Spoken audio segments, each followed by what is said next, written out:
me, The Goonies and The Lost Boys, pairing up for that one with the late Cory Haim. But behind the scenes, there was a sordid and shocking secret.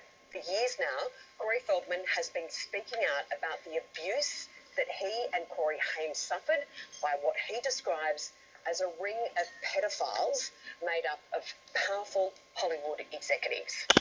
Next month, Cory says he will be naming his abusers in a new documentary, and Cory joins us this morning from LA. Welcome to the show, Cory. Thanks so much for joining us. Good morning.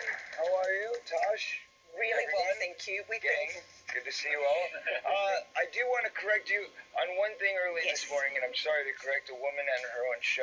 It's terrible manners, especially when I'm coming all the way from America, and we're already known for not being so polite. So my apologies there.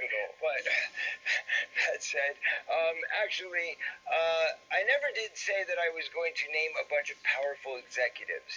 That is a misconstrued message that has been spun by the media. But if you actually go back to what I said at the time that I made my original announcement on that original YouTube video, what I said was that I was going to be exposing the people that did the things to me and to my best friend, and that there was a ring of at least 6 people who all had various positions within the entertainment industry. So I never said anything about powerful executives. That's something that got blown out of proportion. But the bottom line is, they're at all levels.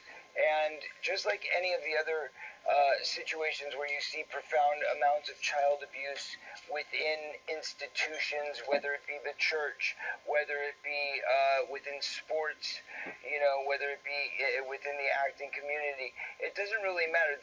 It's in all facets of life. Anywhere where there's kids, if there's schools, if there's religious sects, wherever it is, there's going to be abuse of children. And it's about whether we're acknowledging that abuse and doing something about it, or whether we're turning the other way. And right now is a time of reckoning on this planet where all of us must stand together for the sake of our children and start to recognize that this is a reality, this is what's going on. And it's time to expose it, acknowledge it, and do something about it to prevent it from continuing. New laws, new legislation, new protection for our children. We're calling it the Children's Rights Movement, and it's called Kids 2. So it's a capital K with a 2. But that's what it's all about. And the movie is very exciting. It's finally coming after 3 years of working on this documentary. I can finally expose the details of the things that I've been talking about for so long. Cory, beautifully said, may I say. It's Carrie Ann here. And I understand you've also financed this movie. So when you go, That's correct. Kids too, you said that pedophilia, as you just mentioned, has been a huge problem in Hollywood and in all facets of life for a long time. And while the Me Too victims are really getting a lot of space to tell the story, you seem to have been silenced. But are you going to name names in this new documentary? Well, I suppose you're going to have to watch it to find out now, aren't you?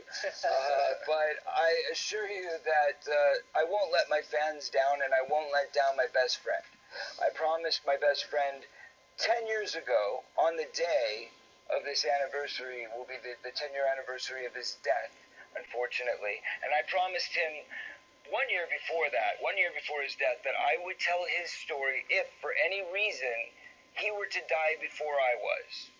And I made that promise, and I've kept that promise, and that promise is going to come in the form of a worldwide, live, global pay-per-view event, where for the first time, people can watch the premiere of a film, which will only show this one time.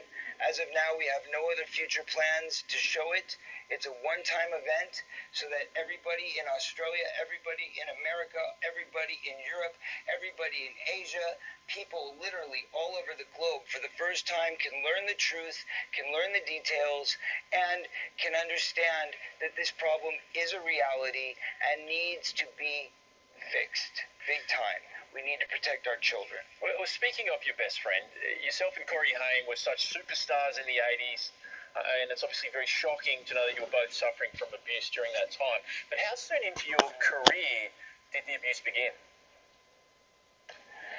Well, I suffered from many different forms of abuse. I was abused as a child because I was grown in a abusive household. Everybody was abused. It was an abusive lineage. There was a lot of abuse that went on in my family. But that said, that abuse was physical and mental. And then as I got outside of the home, that's where the sexual abuse began. But I also got outside of the home a lot earlier than most. One of the things that pedophiles look for as a tradition is a broken home. They always go after the children that, come from a situation where the parents are fighting or there's disarray or, there's going to be some uneven factor of the family that gives them the idea that the dad's not going to be around and they only got to, deal with the mom, and a lot of times they try to buddy up with the mom. There's a pattern to this, and we've seen this pattern over and over and over. That's why it's so prevalent in things like the Boy Scouts and the Girl Scouts and all of that kind of stuff, because wherever you can find scattered families, you're going to find pedophiles lurking in the dark. It is so true, Cory, and you've been extraordinarily courageous and often a lone voice in standing up for this stuff. It's impossible to believe, but you are now a father yourself. You have a teenage son, Zen. Are you worried about him and his experience in the world, particularly in show business and Hollywood and being exposed to the sort of stuff that dragged you down? You know what, I have to say, I'm so proud. My son is almost 16 years old. He's basically past the age of where I started getting molested, thank God, and he's almost out of the woods. But on top of it, the difference between the two of us is that he's never been in the entertainment business. He does like to rap a little bit. I've had him in the studio. I produce some music for him, but he's never once been in front of a camera on a movie set. That's not going to happen until he's at least 18, and if he chooses to do that at 18, I'll support him 100%. He's got another 2 years to make it, but we've had a great success just having a normal childhood for him. He's lived a very normal life. He's been out of the limelight. I never even put pictures of him on Facebook, let alone put him on a red carpet until he was 14 years old. Nobody even knew what he looked like, and he's a beautiful kid. But I did it on purpose because I wanted him to have every opportunity to live a normal life and not get sucked into that. Cory, you mentioned earlier one of the most evil things about pedophiles is often they choose broken kids to start with, and that makes it even more horrific. In regards to your documentary, you say that the K2 issue in Hollywood is actually worse than Me Too, and often these situations involve cover-ups at the highest level. Is that going to be exposed in your documentary as well? Well, there's only so far that I'm going to go in my documentary as far as, highest level cover-ups and stuff like that. God knows there's always going to be another level up, right? I mean, we've learned that through history on many things. What I'm hoping for is this film exposes enough, certainly, to start investigations. We're here to lay it out for you so that you can understand in the film, look, these are real things that are going on. They were going on before, and they're still going on today. And there's laws that are being changed so that we can help protect children of the future. We helped change. I'm now ambassador for an organization called Child USA. We helped to change 2 different states' laws this year. One was in New York, which is why you saw Jeffrey Epstein and R. Kelly indicted, because the child... You hear what he just said? Jeffrey Epstein and R. Kelly. You see, Cory Fildman, I support you because I know you've been through a lot, man. You was molested as a child. You went through hell, man. You and your late friend Cory Haim. You know, I went through a lot of shit as a child too, man. You see, the whole kids too, I support that. But I understand that you, at first, when you came out, maybe 25 or 20 years ago, when you was talking about trying to expose Hollywood from the real pedophiles and real predators in Hollywood, nobody supported you. They talked about you. You got basically blackballed, or shall I say whiteball.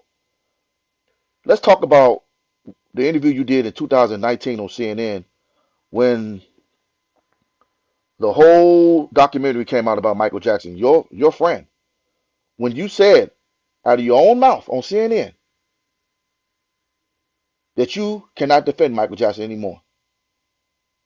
For all those years, you defended Michael Jackson when he was alive and even through death. But last year, when that hit piece came out, that whole scripted documentary came out about Michael Jackson, you decided to throw Michael Jackson under the bus. And all of a sudden now, you get funded money because nobody was giving you this money for this whole documentary. All of a sudden now, Jeffrey Epstein was getting ready to face getting ready to face trial, go to trial. All of a sudden, Harvey Weinstein is convicted, and all of a sudden, Bill Cosby has been thrown under the bus. We all know Bill Cosby is innocent of his case. That Bill Cosby got railroaded. We know that R. Kelly is innocent. So I think you're out of your lane, Cory Fildman. I think you're out of your lane when it comes to R. Kelly case.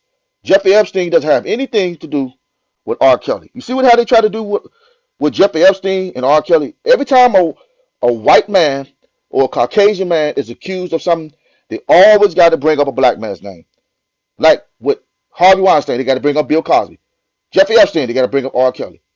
See, I supported you, man, and I still support this whole Kids 2 movement. Everything you said in this whole interview, I totally agree with it. But when it comes to R. Kelly, man, now you're out of line.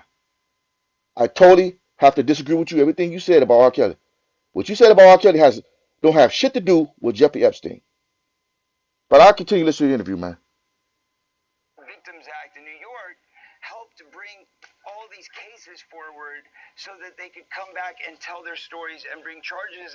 It don't matter if they're lying or not. They could a victim just come out and say, this person did this to me. It doesn't matter if they're telling the truth or not. Tell that, Cory Fildman. You know that. Tell the people that you got funded by the Me Too and Time's Up. It's just you threw Michael Jackson under the bus. Against them years after some of the crimes were committed. Same thing happened in California this year. We got one passed where we pushed the statute to 45 years old. And then additionally, we also were able to open a 3-year window. And what that means is during a 3-year window, cases which were prior to 2017, for the first time in history, were able to come back and actually try to bring civil cases against their abusers. We haven't gotten to the point of criminal cases yet, but that's a place that I'd like to see us get across the board in America. I don't know how the rules are and the laws are in Australia, but this is how it is in America, and it's definitely something that's worth fighting for. Absolutely. And for more information.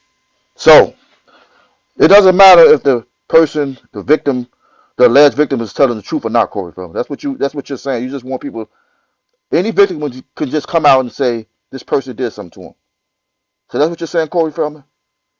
This is the society you want us to live in, where any victim can come out and say, especially when you're famous and you're rich, this person did this to me 40 years ago. Come on, Cory Fildman. Everybody hasn't been through the things you've been through as a child star and your late friend, Corey Haim. And I'm sorry that happened to you, buddy. But things happen to a lot of people that's poor and they didn't have the luxury of being famous and rich and had the fame and fortune that you had, you and your friend. But back to the interview. On Cory Feldman's documentary, My Truth, The Rape of Two Corys. You can head to coryfeldman.net or follow Cory on social media. Cory, thank you so much for joining us and thank you for everything that you're doing. Okay, I think that's it. MyTruthDoc.com. He's an incredible guy, isn't he? Yeah, and it's extraordinary that when he first started. You see, y'all, what they're doing, they're trying to change laws, y'all. They're trying to change these laws. And they're trying to come, somebody can accuse you of something 30 years ago, 40 years ago, and you could be innocent. And this is what happening to Bill Cosby. That's what happened to Harvey Weinstein, and this what happened to R. Kelly. No matter what you think about whether a person is guilty or not, man. And that concerns me. Now, look, I believe Cory Feldman. I believe what happened to him his story. I do believe him. What happened? What's going on in Hollywood? There's some demonic people in Hollywood. I do believe that. But the fact that the matter is, he brought up Jeffrey Epstein, and he had to put R. Kelly in that. R. Kelly and Jeffrey Epstein are not the same people, man. They're not the same people. And I want to say to all the supporters of R. Kelly, keep doing your thing.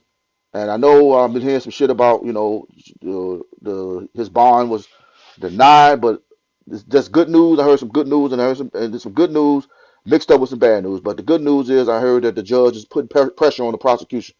So shout out to Dubosky, man. Do your thing, man. Shout out to Kevin Terrell, and shout out to the Enterprise, man. I do want a couple of those shirts, man. So I'll be sending you some funds for that, man. Sorry I couldn't be there, man, but I got shit to do, man. I got a family. So, but the other court dates and shit, the trial when that starts, I'll be there for that. But you see what they're doing. Every time they bring up Harvey Weinstein, they got to bring up Bill Cosby. Look, y'all, I want to say to everybody that inspired me, man, to come out and speak my mind, do YouTube. These are all the people, man, I want to name. Shout out to Yo Real Harvey. Shout out to Nicole View. Shout out to Kimberly Fraser. Shout out to Ray. Shout out to Young Pharaoh. Shout out to who else? My nigga. What's that nigga name? What's the old boy name? Motherfucker. Professor Truth, Black Authority. Tariq Nasheed, Tommy Solomoya. And the motherfuckers that kicked this shit off, man, Phase the Next Level, Dr. Rice, who else?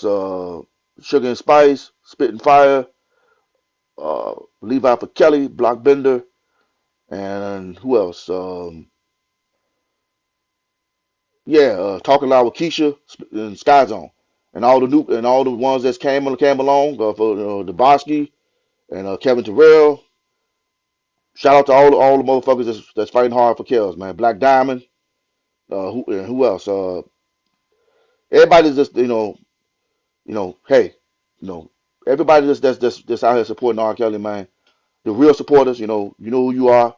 If you ain't for R. Kelly, man, hey, it is what it is. It's karma gonna get your ass with it. It is what it is. So I got love for all y'all, man.